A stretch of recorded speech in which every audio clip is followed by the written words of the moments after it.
attending our series of Camera on Campus online conversations. My name is Aviva Rosenstein, and I'm Camera's International Campus Director. We are excited to have all of you here participating in today's conversation titled, In Defense of the Truth, a conversation with Ambassador Mark Regev. It's exciting to have so many Israel student activists joining us today from around the world. We have representation here from Israel, the UK, South Africa, the US, and Canada. In a moment, I'll be introducing our guests. Before I do so, I would like to tell you about Camera and Camera on Campus. Camera is a nonpartisan international media research organization. We aim to correct inaccurate information presented in the media to ensure that the public is receiving a correct representation of Israel and the Arab-Israeli conflict. In the campus department, we focus on correcting misinformation that may appear in university newspapers, classroom syllabi, or by invited guest speakers. And we provide assistance to students through our two programs, the Camera Fellowship and the Camera on Campus Coalition. The Camera Fellows across the US, Canada, the UK, and Israel focus on monitoring their campus environment, correcting falsehoods when disseminated, and proactively educating their peers about Israel via penning articles, hosting educational events and workshops, and by distributing thoroughly sourced infographics and other resources within the campus quad and online via social media. In addition to the fellowship, Camera's On-Campus Coalition supports independent student-led Israel organizations aiming to help empower the students to be the voice on their respective campuses when it comes to Israel. Each summer, students from both programs attend our international training conference. For this summer, we'll be running a virtual conference for the students. We are currently accepting applications for the Camera Fellowship, and we will send the link out in a follow-up email, as well as a registration link for our June 3rd event, where we will hear about the experiences of confronting anti-Semitism and anti-Zionism on campus from several of our current Camera Fellows. At this time, please make yourself aware of the Zoom functions at the bottom of your screen. To get things started, please introduce yourself in the chat box with your name and location from where you are joining us and the university you attend. We'll be using the Q&A function to take questions. Questions will be answered after our moderator and the ambassador have finished their conversation, but feel free to place your questions throughout the talk as they come up. I'm now glad to introduce our guest speakers. Matanya Harrow, Camera Fellow at Hebrew University in Israel, will be moderating today's conversation. Matanya is majoring in economics and international relations and is very involved in the spheres of Israel activism and Israel diaspora relations. In addition to being a Camera Fellow, he serves as a treasurer for the World Union of Jewish Students, is the master of API's Jerusalem chapter, and a member of the advisory board for Meet the Israelis.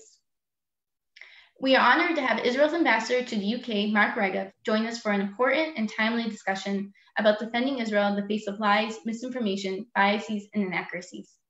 A longtime diplomat with decades of experience in the foreign affairs apparatus and challenging interviews by the international press, Ambassador Regev is among the most versatile and prolific Israeli diplomats in recent decades.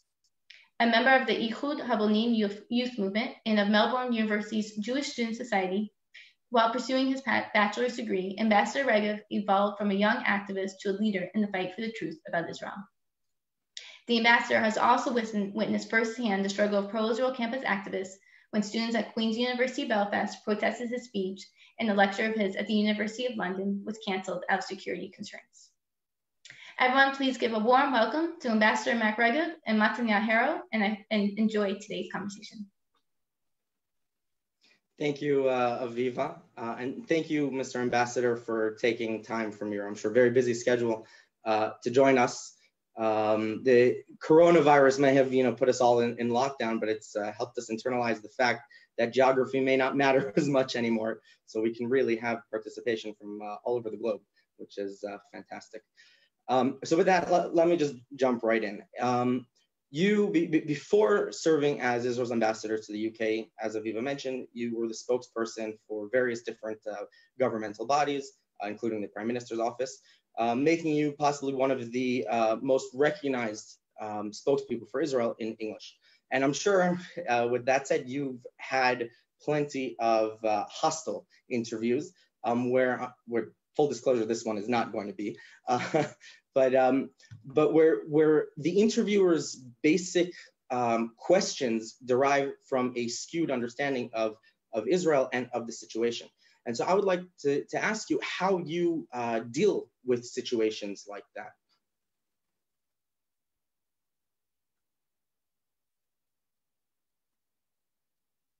Okay, I'm having trouble hearing you. I don't know if everybody is.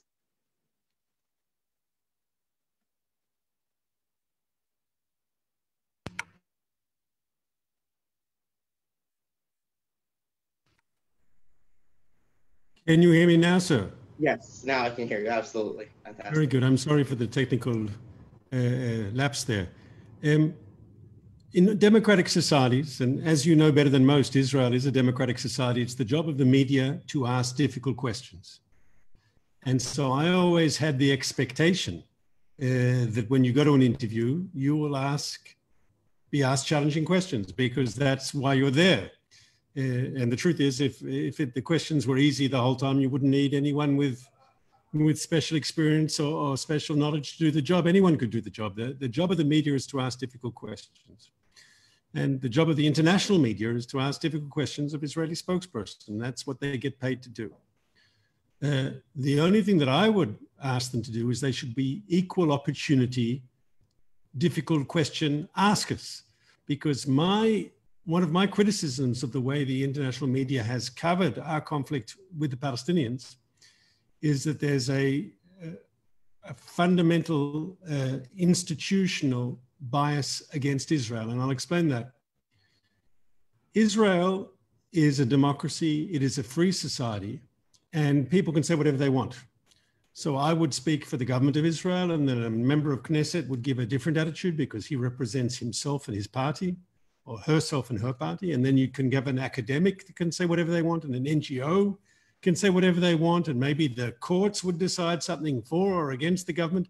Israel is there every day in a pluralist, in a very open way, and you'll get different opinions. And so if you're a journalist working in Israel, and let's say you walk down the street, let's say in Jerusalem with your camera, and you ask people, what do you think about the Israeli government? And you ask 10 different Israelis randomly, how many different answers will you get? 12. Maybe 12, because Israelis are particularly opinionated, yes, but you'll get a whole cacophony of different approaches, yes? Mm. Then that same correspondent goes to Gaza. And you walk down the street in the Gaza and you say, what do you think about Hamas? And the camera is rolling. And it's much, much more difficult to get someone to say something that's critical. Now, you can presume that Hamas is universally popular, that everyone loves Hamas, or you can presume there are some structural and institutional factors that prevent people giving criticism. And that is, of course, because Hamas is an authoritarian terrorist organization, doesn't take lightly when people criticize them. And it's not just that you have an authoritarian regime and that the civilian population is less likely to speak out, but you also have a situation where you have NGOs, one after another, which will automatically parrot the official line. I remember in the last war in Gaza, yes, you had, we had as Israel, we had specific information that Hamas, not just information, knowledge, that Hamas was using the basement of a hospital to conduct its terrorist activities. And doctors knew about it, but of course none of them could say anything publicly, because if a doctor would say something like that publicly to a Western journalist, not only might they lose their job, but who knows what would happen to them and their families. And so I think there's a fundamental imbalance when you have a democratic, tolerant, pluralistic society in conflict against an authoritarian society. It's up to the journalists to work that much harder on the authoritarian side to get to the news. But don't they usually, you would assume that these journalists who come from liberal societies themselves, that they would maybe even naturally gravitate towards the society in Israel. And sometimes, I know at least as an Israeli, we feel the opposite, that there's a special hostility against us. So then you get to what are the other issues? If I, let's say, come to Israel as a correspondent from a country that's got a colonial history, yes? And I view the conflict between Israel and the Palestinians through that colonial prism. So it doesn't matter what the Israelis do, they're colonialists and they shouldn't be there, correct? In other words, everyone who comes to cover the conflict does it their own cultural experience through their country's own history. And obviously our conflict with our Arab neighbors is complex. Thousands of books, more, yes, have been written. How many millions of words, yes? And people come and they will extrapolate from their own experience on the conflict, and often, yes, that can be at Israel's detriment. Right, absolutely. Well, so that type of hostility isn't only found though in the media. You know, as part of Camera on Campus, one of the places that we work hard to fight it is on campuses, and you've had your own experiences in that area. So, what do you think makes campuses, though, this special hothouse, possibly more than any other place, for this type of anti-Israel hostility to such a sometimes violent degree? So, it's a good question. And I'm not sure I have a fantastic, all-encompassing answer. I think, let's be clear, you don't want to overstate the point. In other words, it's the anti-Israel activists, those who are hardcore hostile, are a minority, even a small minority, but they are very vocal and they are very active and they are very committed to their cause. And they can give the impression that the whole university believes that way, but I don't believe in most cases that's the case whatsoever. It's a group of activists who hate Israel and often hate Jews. Let's be clear about that. And that they manage to dominate the discussion because the other people are apathetic. But that's also the good news, because if it's just a small group of organized anti-Israel activists, they can be counted by a dedicated group of pro-Israel activists, people who stand up for Israel. And one of the reasons I always was honored to be the Israeli government spokesman and now to be the ambassador of Israel in the United Kingdom is that ultimately I believe in the essential justice of Israel's cause. I know that we're not perfect. Perfection is not on this planet. Yes, perfection is in the next world if you believe in it. But I believe that the essential cause of Israel, Zionism, is just. And that way, it was always my privilege and my honor to stand up for Israel. And people who do that on campus, like your group, like other groups, they are doing the right thing. Because the truth is, the people who are hostile to Israel, the people who hate Israel, are very, very active. And if we don't stand up, and if people who don't stand up for the truth, don't stand up for Israel, are not making their case, so the other side has a monopoly. And it's crucial that pro-Israel students act and speak proudly for Israel. So we're very aware of this situation on campuses outside of Israel, but just last week we had an incident at my university, at the Hebrew University, where one of the political groups on campus put out a video essentially demonizing the soldiers that study with us on campus. The Army has some programs where students, they're wearing uniforms, but they're studying with us on campus. And, just including pictures of soldiers without their consent and publicizing them in a very negative light. So I would like to ask you if you think that here in Israel, we also have to deal with this in the same way, or is the problem on the Israeli campuses maybe slightly different and doesn't fit into that same rubric? I'd say it's different in Israel, because in Israel, people live in the country and they know it firsthand. You don't have to start explaining to them that Israel's a democracy. People know Israel's a democracy, yes? But I think this is a fundamental difference. Let's be clear here. If you are a student and you want to do independent research and you want to, let's say you're in political science and you want to write about the history of the leader of your country and so forth, Israel's the only country, I think, in the whole greater Middle East that has actually free, open, academic institutions. Let's be clear about that, yes? Which, if I was a doctoral student in political science and I want to write a thesis saying that I believe the prime minister is terrible or the prime minister, I've got no problem doing that. But I would maybe even in some circles be encouraged to do that.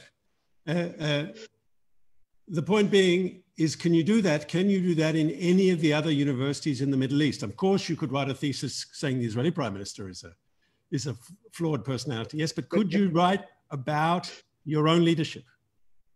And the truth is, in the overwhelming majority of cases of academic institutions in the Middle East, that is impossible, because they don't have free free academic freedom the way we have in Israel and we have in democratic countries. And I, as an Israeli, am incredibly proud of that we are a free society. If you think about it, think of that broad map of the Middle East, yes? From Morocco on the Atlantic shore in the west, and you run all the way through to Iraq on the border with Central Asia. And you have, I don't know, 20, 30 countries. You have a couple of 100 million people.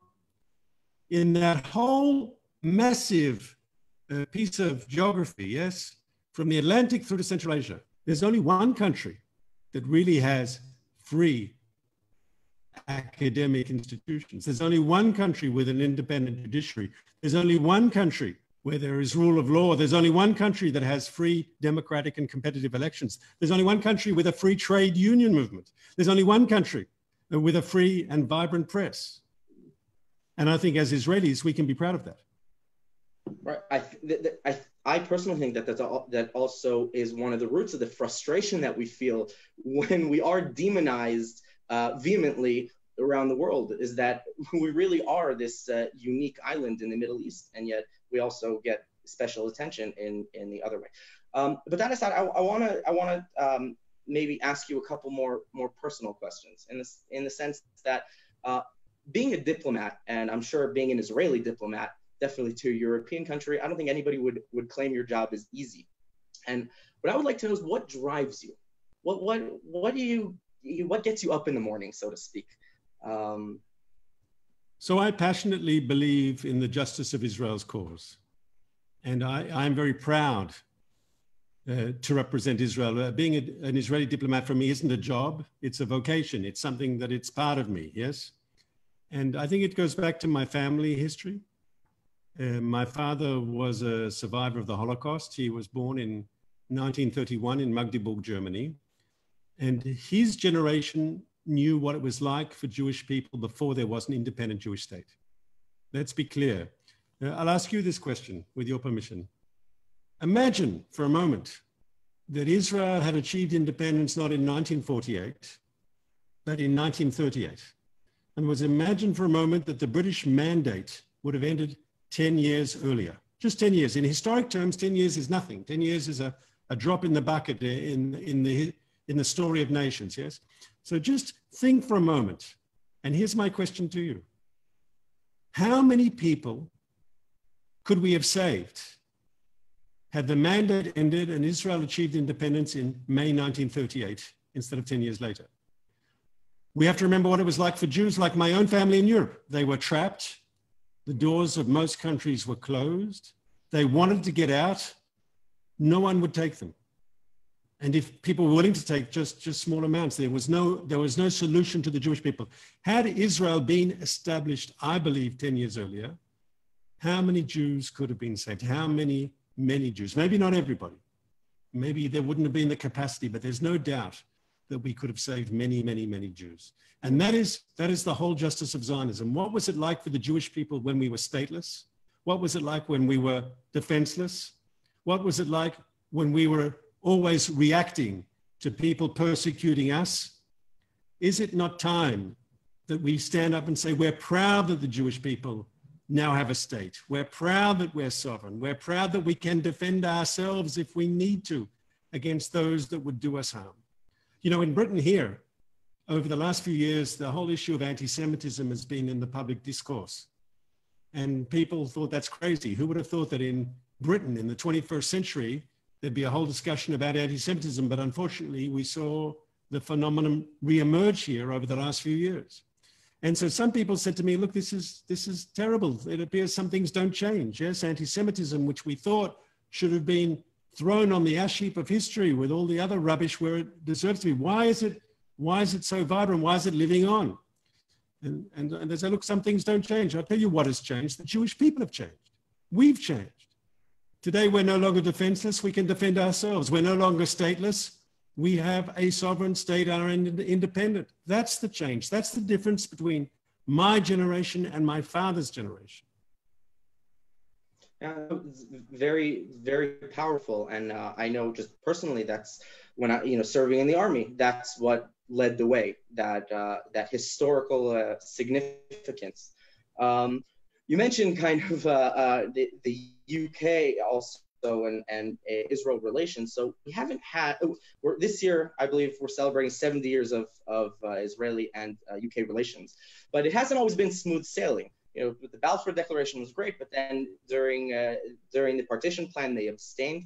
So what do you see in the future of our diplomatic relations, especially if you could talk a little bit about the recent happenings with the deal of the century and the reaction of the UK essentially leading the European charge against it?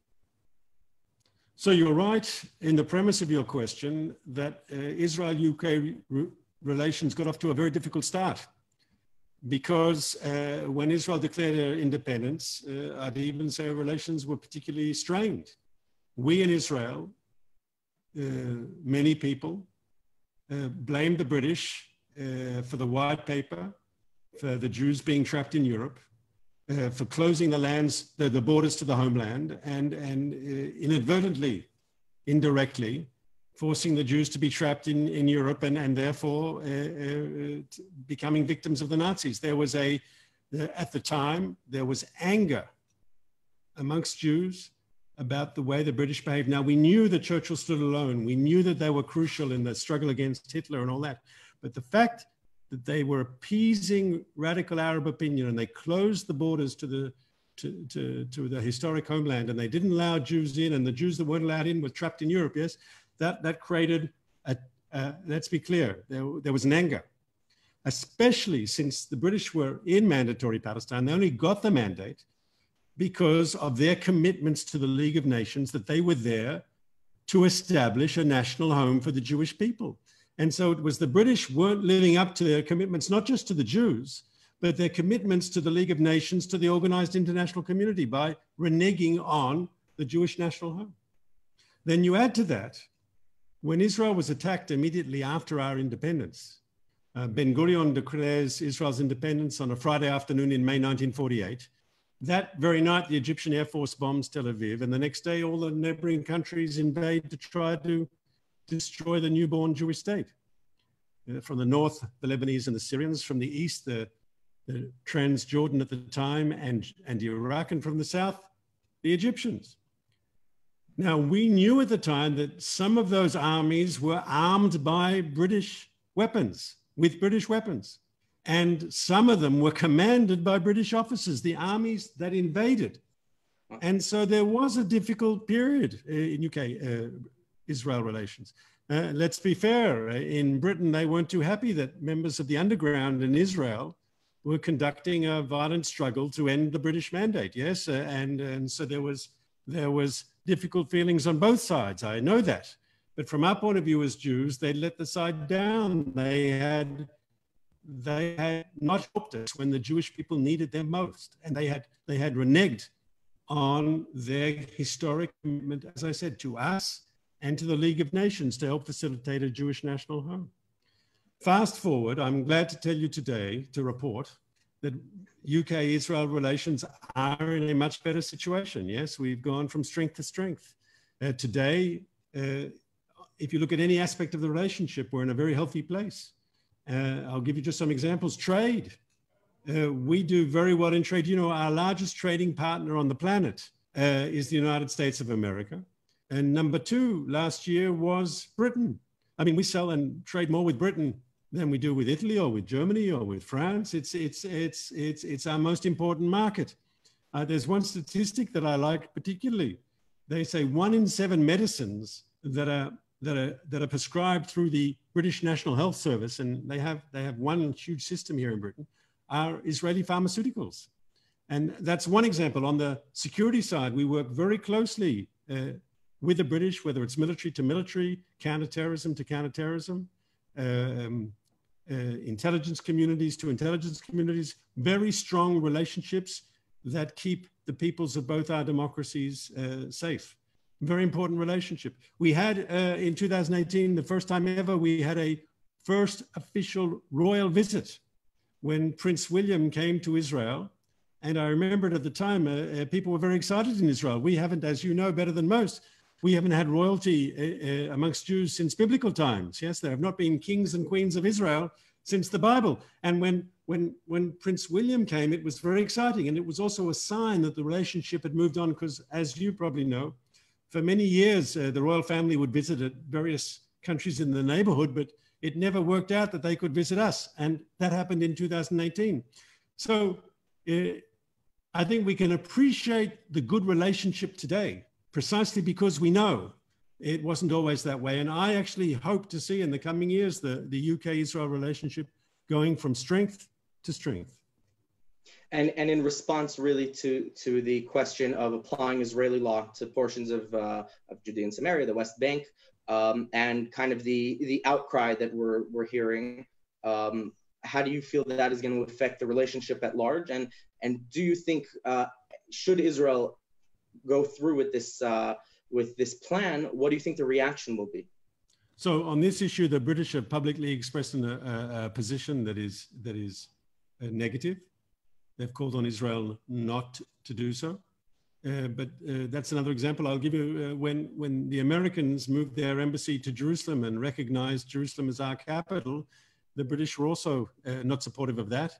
When the Americans declared that the Golan Heights is part of Israel, the British were not supportive of that either. When the Americans pulled out of the JCPOA, the terrible nuclear agreement with the Iranians, the British were not supportive of that either. So in the framework of friendship, we have some disagreements, but I suppose that's natural. Even the best of friends can't agree on everything. Obviously, I'd like the British, to move more to our positions, and I hope eventually they will. I mean, I always, when I meet British officials, I sometimes remind them, I say, when are you actually going to move your embassy to Jerusalem where it should belong?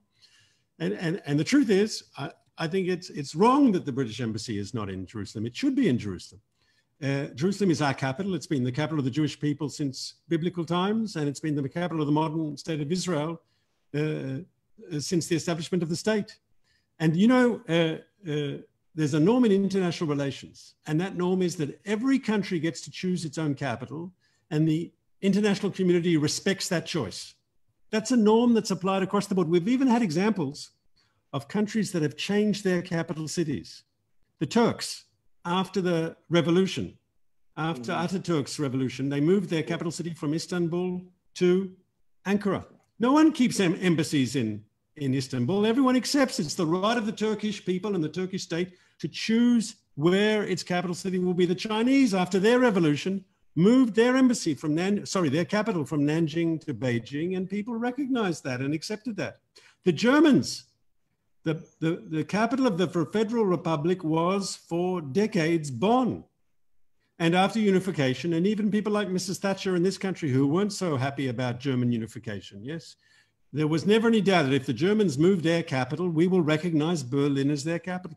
This is a norm in international relations that's applied across the board, except to Israel. So I hope to see many countries, including the United Kingdom, also move their embassy to Jerusalem. God willing. So we're going to move now to some questions from the audience. I have a couple here. The first one is, Your Excellency, the quarantine period has felt like a Zoom farewell tour as your tenure comes to an end.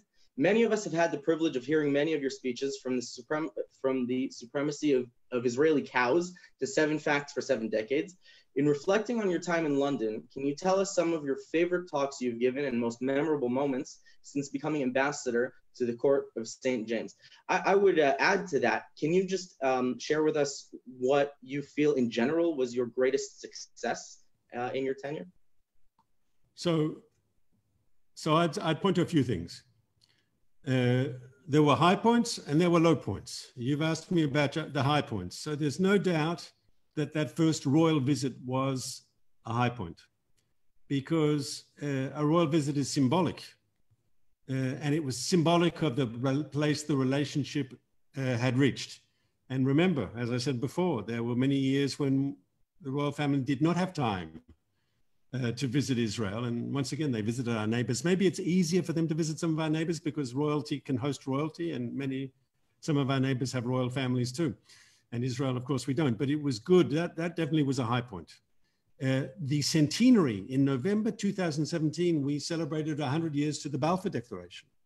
And that was done here in London in a wonderful way. They invited Prime Minister Netanyahu as official guest of the British government, and Mrs. May, and they had meetings, and then we had this event together hosted by Lord Rothschild, who, as you know, his ancestor was the recipient of the famous letter. It says, "Dear Rothschild," and it was a wonderful event. And that definitely also was a high point, especially since there was a certain amount of pressure on the British not to celebrate the centenary of Balfour. And they nevertheless, at the time, the Prime Minister May, Foreign Minister at the time, Boris Johnson, decided, no, we're doing this event. And that was a very good thing. They're two of the highlights I have. This is very powerful highlights. I remember Netanyahu's speech from that event. It's once again, as you mentioned before, it brings up the historical importance and where people rooted in history, and it's incredibly powerful. Okay, so let me read another one. Hi, my name is Angad Kahana. I hope I pronounced that correctly, and I'm from India. I wish to know, how does Israel tend to accurately represent their perspective on the conflict with Palestine, despite the demonized bias against Israel by the international media? You touched on this in a certain way. I don't know if you want to expand on it. So I'll say something needs to be said. We celebrated very recently Israel's 72nd Independence Day. And we celebrated that strangely this year because we were on lockdown because of coronavirus, yes? Normally we would have barbecues and we would have parties and people get together, family and friends, and there are all these huge big ceremonies. Independence is generally an authentic, fun day in Israel. Yom Ha'atzmaut is a day that people celebrate and enjoy. And the Palestinians, they, Absolutely. On the same day, and it's not the same day because they use a different calendar, yes? We do go the Hebrew calendar and they choose the English calendar, but they commemorate what they call, their word, the Nakba, which is the catastrophe. And I always say to Palestinians, I say to them, Israel just celebrated 72 years of independence. Why are you not celebrating 72 years to an independent Palestine? Because ultimately, the UN in November 1947, the UN passed a resolution that called for 2 states for 2 peoples.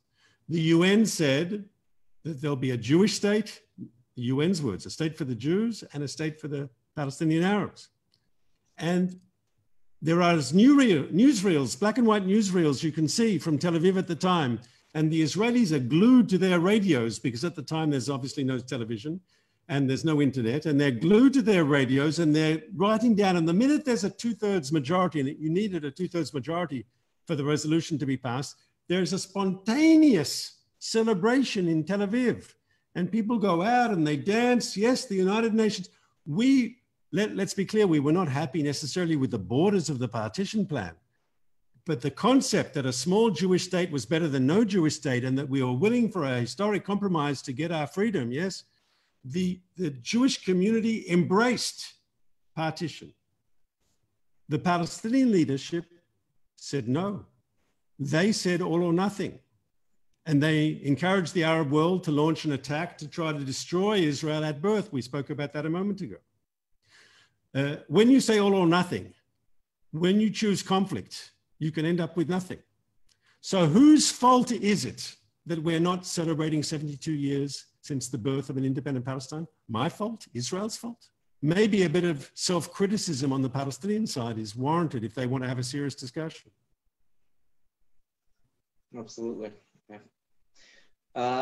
Okay, let me ask the next one. What advice can you give the students listening now who want to pursue a career representing Israel on the international stage from both inside and outside the government apparatus? So I'd be careful of giving advice because I'm probably doing this job too long. But I can say the following.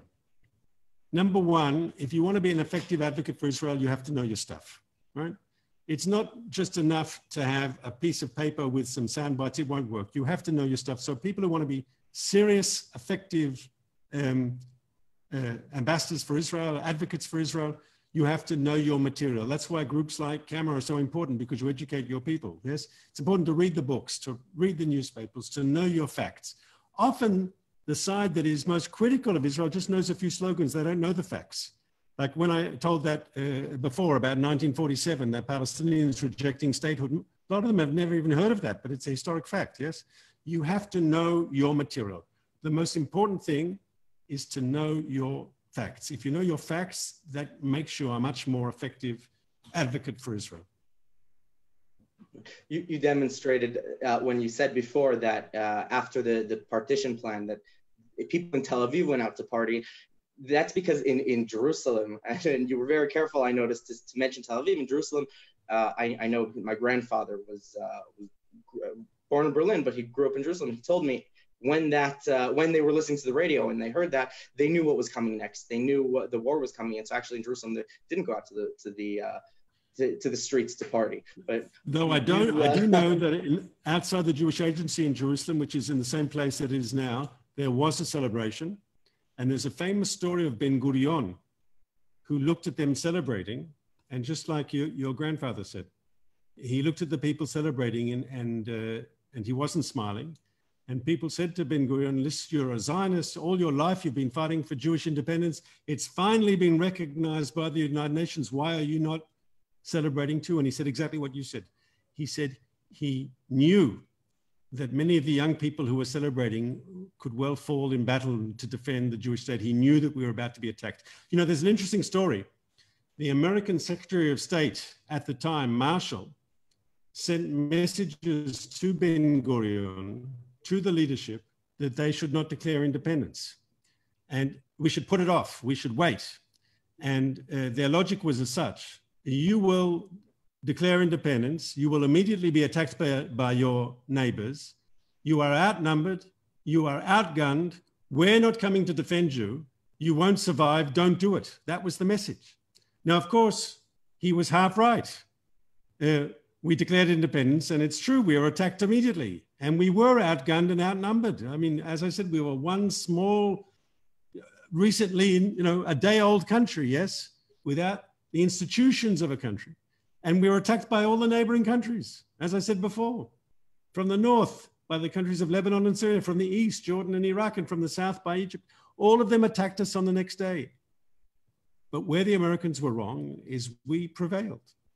And the truth is, and this is ultimately why Israel's story is a story of success, because not only did we prevail, we didn't just survive. Israel succeeded. Israel flourished. Look at what we have today. We spoke about Israeli democracy before, yes? But one of the fastest growing economies in the OECD, consistently over the last decade. A country which is an epicenter for creativity on the planet, whether it's scientific creativity in the framework of all that high tech we produce, on the cutting edge of so much technological development, or whether it's artistic creativity. I live here in London. I go to my cable TV. Do you know how many Israeli programs are on television here in London? We're producing culture that the whole world is watching. And I'm not just talking about our Wonder Woman Gal Gadot. Yes, I'm talking about in cinema and in television. Israel is a powerhouse of creativity. And I actually believe, if you consider where we were 72 years ago and where we are today, I think we're going to be even more successful in the next 72 years. Why? Because Israel is uniquely positioned to succeed in the 21st century, because what we do well is what is important in the 21st century. Creativity, technology, innovation, all the things that Israel excels in is one of the most important facets to succeed in this new century. So I'm confident about Israel's future as we move into our second 72 years. And one more reason, which we haven't talked about why I'm optimistic, is our new relations with the Arab countries. Let's be clear. Today, Israel is talking to more Arab governments than ever before in the history of the Jewish state. We've had peace with Egypt for more than 40 years, with Jordan for decades. And now we're talking to countries across the Gulf and in Northern Africa, countries that in the past saw Israel as an enemy, in the past were hostile to Israel. And today they see Israel as a friend, as a partner, even as an ally. It's very, very exciting. So if I'm upbeat about Israeli technology, if I'm upbeat about our relations with the Arab countries, can I not be upbeat about Israel's future?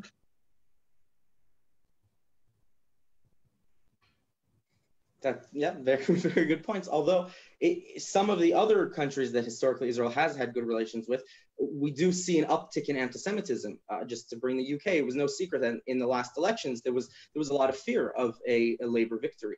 How do you feel that the UK or the Labour Party is going to be able to contend with that upsurge? So you should know that the Labour Party in Britain has a history of supporting Israel. Harold Wilson, Labour Prime Minister, great friend of Israel. James Callaghan, Labour Prime Minister, great friend of Israel. Tony Blair, Labour Prime Minister, great friend of Israel. Gordon Brown, Labour Prime Minister, great friend of Israel. We now have a new leadership of the Labour Party in Britain. I hope that they will return to that moral position of showing solidarity with Israel and the Jewish people.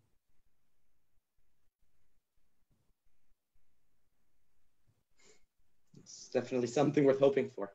So in that same sense, though, as one of the askers mentioned, your tenure as the UK ambassador is coming to a close. What do you think is the biggest challenge for your successor?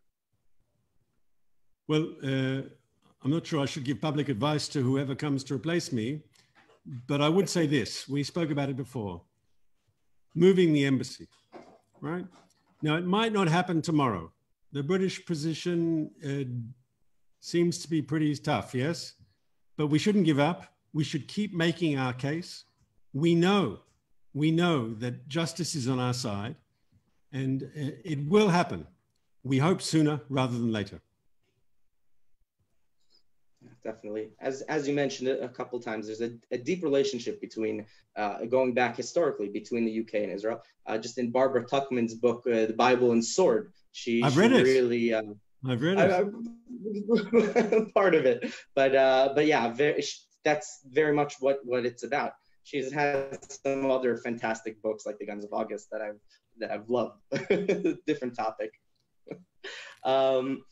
One more question. Okay, Mr. Ambassador, you said recently in an interview with Rabbi Friedman from the suburbs that Israel will open the sky to some countries soon, but the UK will not likely be on this list. Could you elaborate on this, please? And if, as Netanyahu states, the priority of this new government is to avoid a second wave, will the skies ever be open in the UK in the near future? So we've been relatively successful in Israel, as you know, to keeping coronavirus casualties relatively low. Now, obviously, everyone who's died is a tragedy, yes? Part of Jewish tradition is if you save a life, it's like if you've saved the whole world, and if someone dies, it's terrible. For every one of our 280 casualties, it's a whole world lost, yes? But in macro terms, we have been very successful in Israel in keeping our death figures very, very low. And that is precisely because we've been very rigorous from the very beginning. I'll tell you a story. My counterpart in Seoul, South Korea, I think it was in late February, he was called into the Korean Foreign Ministry and given what we call in diplomatic terms, a talking to, yes? They said to him, we are friendly countries. South Korea and Israel trade together. We have defense cooperation. We've got a good relationship. The South Koreans were offended because they were upset. They said, you've stopped flights from Seoul to Tel Aviv. We're good friends, and this is not the way friends should act with each other. I think a bit later they understood why we did it. And of course, a lot of other countries closed their air routes to hotspots, but Israel was first off the mark, or one of the first off the mark. And I think that's because in Israel, maybe we're better used to dealing with a crisis because of the national security challenges. Maybe our government decision-making process is more efficient. Maybe we had good leadership who saw that this was important, but we've kept the numbers of casualties very, very, very low. And now we feel we can open up. And so as a first stage, we're going to open up, apparently, no decisions are taken yet, but the thinking is we're going to open up more to countries which, like us, have the disease behind them. We've got to do it carefully. We've got to do it in a very measured way. We don't want to see, as you said in your question, or sorry, the questioner said, a recurrence of this terrible virus. We want to make sure that we've got on top of it and we're not going to suddenly be irresponsible and see it come back again. We didn't pay this price just to go back to square one. So we're going to have an incremental opening up, very measured, very careful.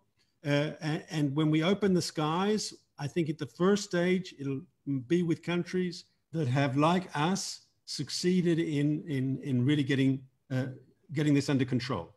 Britain is not there yet. It might take a little longer with Britain. And this is a tragedy. I speak to people here, especially here in the Jewish community. You know, in the past, we had wars, we had crises in Israel, and always the skies were open. We did a wonderful event here in the embassy, I think it was in 2018, or maybe 17. At the time of the Six-Day War, when people thought there was actually a serious threat to Israel's very existence, because the young men and many young women were called up to the front, there was a huge labor shortage in Israel. And literally hundreds of British Jews volunteered, and they went to our kibbutzim and the moshavim, and they picked fruit, and they replaced people who were at the front. And we did a ceremony here at the embassy to celebrate them, and they deserved it. But what I'm trying to say is, even in times of crisis in the past, the country was already open, especially for Jews who wanted to come and help out and show solidarity and so forth. This is the first time we've had a crisis, and we've been forced to close the country down. And I hope that it won't be too long before we can open up the skies for Britain as well. But I think British people understand that we have to be measured. Ultimately, protecting human life has to come first. So we have time for one more question. For that, I'll pass it over to Eitan Fishberger, our campus coordinator in Israel for camera. I just wanted to really say thank you, Mr. Ambassador. I'm sure I don't just speak for myself when I say that we're looking forward to see where the next step is and where that drive that has led you up till now brings you next. So thank you very much. Thank you. Hi, I hope everyone hears me. Thank you very much, Matanya. Thank you, Matanya, again for an amazing job moderating. Really well done. And thank you, Mr. Ambassador, again for joining us. I'd just like to echo what Matanya just stated, especially during these times where borders are being closed, maintaining strong diplomatic relations, as you've been doing in the UK, are more pertinent than ever. So if you don't mind, I would just like to ask one final question, and then I'll make a couple of announcements to our attendees. So I know that you touched upon this briefly in some of the answers, but it's a question that's been nagging me for a while personally. We often hear about the situation on campuses around the world, especially in the West, and how problematic they are vis-a-vis, anti-Israelism, anti-Semitism. And it's sometimes difficult to maintain your optimism in the face of all this. So I'm curious, what do you think? Is the battle for campuses lost, or do we still have some fight left in us? And what can we do to improve our activism? First of all, it's never lost. On the contrary, I believe that when we've got young people like yourselves who are willing to stand up for Israel and for the justice of Israel's cause, and the other side, as I said before, they're not a majority, they're just a very loud, small group of haters. And if we stand up to them and we are vocal and we use our knowledge and our creativity, it's not lost at all. There's no reason to be pessimistic. Let's go macro for a moment. If you look at, as I said a moment ago, if you look where Israel was in 1948 and where we are today, is there any possible logical reason for pessimism? On the contrary, there's every reason to be optimistic about Israel's future. Israel is more prosperous than ever before. Israel is stronger than ever before. Our democracy is more vibrant than ever before. Israel has stronger relations with the Arab world than ever before. Israel is an amazing success story, and we should never forget that. Now, it's true that you've got pockets of hatred on different places, and on university campuses, you see it too. So we have to remember that we have to fight the good fight. We have to stand up for Israel. And why is it so important? Let's say I'm a student on some campus here in Britain, right? If pro-Israel students are not speaking up, then I'll be 3-4 years at university, and I'll only hear the other side. Think of that. That's why what Israeli pro-Israel activists is so important, because if you're not active, the other side's going to be active anyway. If you're not active, it means a regular student, he or she, will be on campus for 3-4 years doing their degree, and they'll never hear pro-Israel thinking. They'll never hear a pro-Israel message, because the other side will just be saying the opposite. So it's so crucial what you do. And here I want to say how appreciative I am of what you and the other organizations are doing on campus. I know I've known Camera for years, ever since I was, I think, spokesman at our embassy in Washington. And I met the Camera people there for the first time. But that was a long time ago. Maybe some of you weren't even born then. So I've known Camera for a long time, and I want to praise you for what you do, standing up for Israel, and it is greatly, greatly appreciated. Well, thank you very much. Really appreciate the kind words. And, of course, once again, thank you for everything. I'm just going to make two quick announcements and then we'll sign off. At the end of this webinar lecture, after it's done, you'll be receiving an email containing a couple of notices and information. One is about our campus fellowship, our student leadership fellowship. We're active in over 80 campuses worldwide, and we have a year-long fellowship, for those of you who aren't aware, where we really hone the skills of some of the activists on campus, whether it's writing or organizing events. It's very important that we maintain a strong presence, as the ambassador said, on these campuses. So you'll be receiving an email about that. In addition, in the email, you'll have a notification about our June 3rd event, which is occurring exactly, if my math is correct, 1 week from today, which will be featuring 4 of our exceptional Camera on Campus fellows, one in Berkeley, one in King's College London, one in York University in Canada, and one from Hebrew University of Jerusalem. Hopefully they're all in attendance right now. And basically, the goal of this upcoming webinar is twofold. One is that we often hear about these anti-Israel, anti-Semitic things that occur on campus, but what some people don't realize is that it's all connected. They're really all stemming from the same feelings, the same deep-seated hatred for Israel and the Jewish people. And we would like to show everyone with this panel that it's all connected.